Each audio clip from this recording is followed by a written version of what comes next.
15 years from now, when you see this 2012 Chevy Cruze while sitting in traffic, I wonder if you'll chuckle at the Eco badge. Kind of like you do now when you see a GM car from the 90s with ABS or fuel injected written on the side.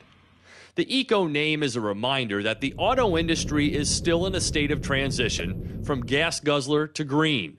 And while a regular Cruze will get you as much as 26 city, 38 highway, this Eco model can take you up to 28 city, 42 highway. So the obvious question is, what is the opportunity cost? In other words, if this is the best solution, why not make all Cruze models as efficient as the Eco? Though the Eco is available with an automatic, this 6-speed manual returns the highest MPG numbers.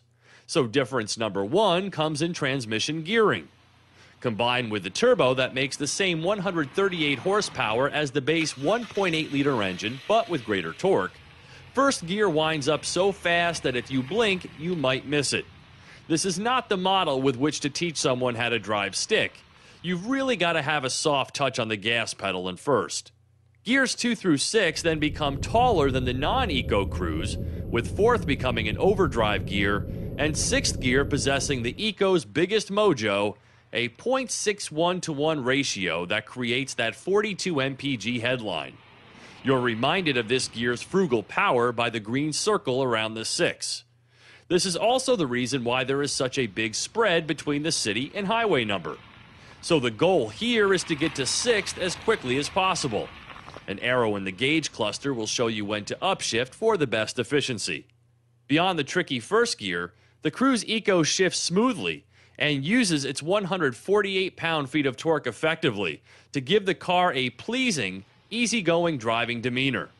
Even though the turbo is there to provide better MPG and not so much performance, this car can get along happily enough with well-synchronized downshifts to find usable power, and it can climb hills without too much lag.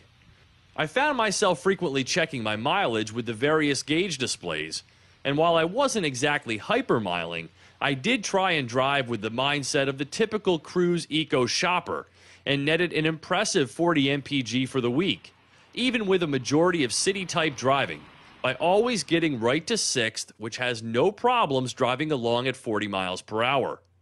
Overall, the Eco blends the refined driving attributes of the Cruze, excellent steering, quiet and comfortable ride, with fuel-saving tricks like low rolling resistance tires, a smaller gas tank, and numerous aerodynamic tweaks to allow this model to cruise for 500 miles between fill-ups. So what do you have to give up? Well, the Eco stick shift misses out on the more sophisticated rear suspension and some of the noise-canceling technologies of the regular Cruze.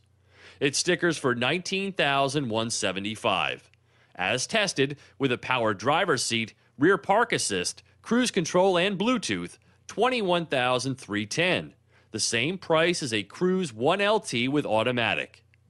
Just like ABS, someday soon they won't have to write Eco on the deck lid. It'll just be in there.